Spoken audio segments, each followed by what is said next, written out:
conversation about road safety. Now, the National Road Safety Authority is out on a massive campaign to make sure that we reduce lives lost on our roads, basically, and as we're heading into the election period, it's much more important because people are going to be whizzing across the country, in an earnest effort to make sure the campaign messages go down and all of that, and all kinds of things that will be happening. We've been joined by Victor Kojo Bilson, who is the Senior Planning Manager with the National Road Safety Authority. We'll get into this conversation.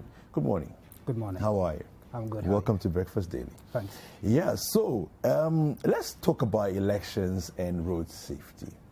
Now, looking at the way, I see convoys, speeding around the country, different places in the country. Sometimes the roads are terrible, and yet somehow the convoys don't seem to slow down when the roads are even bad, So this whole mindset, what are some of the bad practices that you see, negative practices that you see generally as we're getting into this election period that are happening on our roads? Well, thank you. Good morning again, and good morning to the cherished viewers. Like you rightly said, we notice a lot of convoy driving during these seasons. These are mainly because our political heads, and be it those in power and those not in power, tend to embark on these campaigns, and they carry along huge numbers everywhere they go. And the number one killer on our road happens to be the issue of speed. And the human being is also a factor. Let me take you back some few months when there was this total lockdown. Movements were limited. And we recorded drastic reductions when it comes to road traffic crashes and its related fatalities and injuries. So we know the more people move, the higher figures we record. And the faster they go, the higher the figures, be it fatalities, serious injuries, and minor injuries as well. So these actions of convoys, and we know there are special ways of driving in a convoy. The faster you go, the longer your braking distance. But we see a lot of vehicles following each other very close, yet driving at very high speeds. If there's an anomaly, every other vehicle following gets involved in that particular crash because safety nets have been broken. And we see people, about 4 or 5, riding on one motorcycle. I don't know if you've seen it before, but I have. I've seen it. And they throw caution to the wind. You see none of them wearing crash helmets.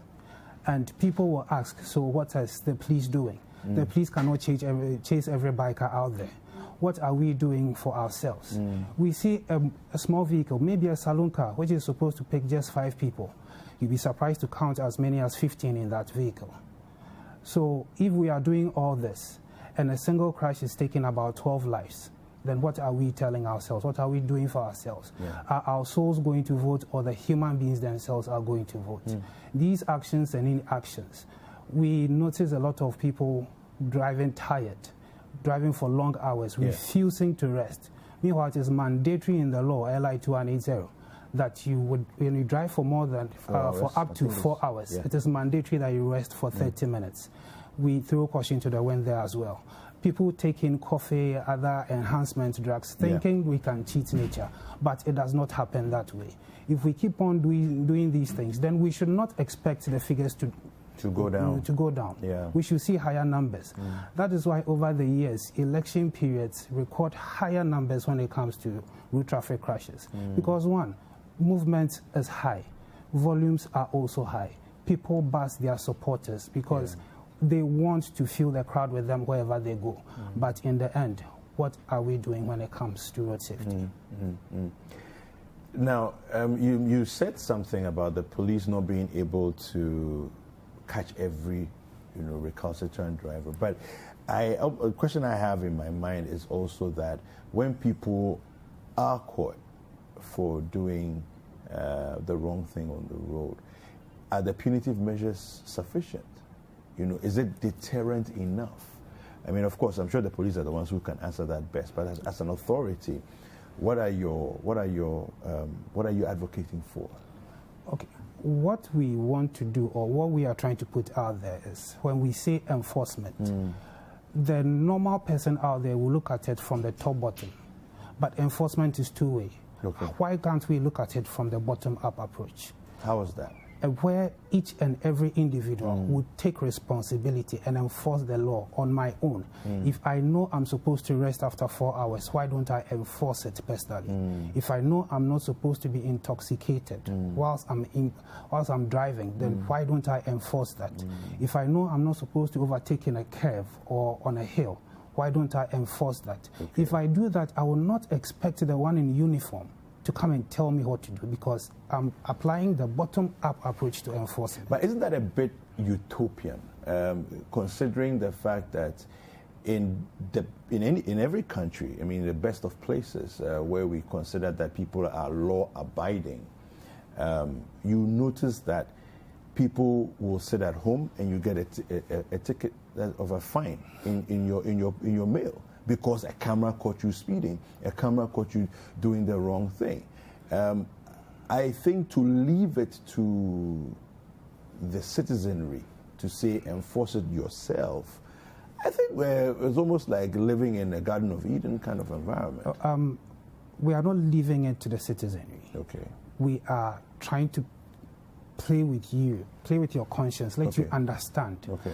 Safety, we say, is a shared and collective responsibility. Your action or inaction can cause the lives of either one person or two or many. We've had crashes where, because a driver was fatigued or wrongfully overtaken, causing the lives of maybe 30, 45 people. It was the action or inaction of just one person. So if that person was really law-abiding and was able to enforce the law from his point of view, then we wouldn't have to make the front pages for the wrong reason. Seeing 25 people, blood everywhere, we don't need that. We need the police to enforce the law from their point. But we also need ourselves, each and every one of us, to share and collectively enforce the law from our personal and individual points of view as well. Okay. What engagement, if any, are you having with the political parties to also let them work on their teams? You know. Yes. Statistics have shown from 1990 till date that during election years, the statistics go up. So for the past 3 electioneering years, we've engaged the heads of political parties, both at the national level and the regional levels as well. Today, it's happening at 10 a.m. Okay. And we are meeting them at the national level. From there, other regions have started meeting them at the regional level as well. So we are going to meet all the heads and let them appreciate first the road safety situation. And after that, we've developed a safety code for all political parties. When we talk of what the driver should be doing, the need for them to have a safety champion on board.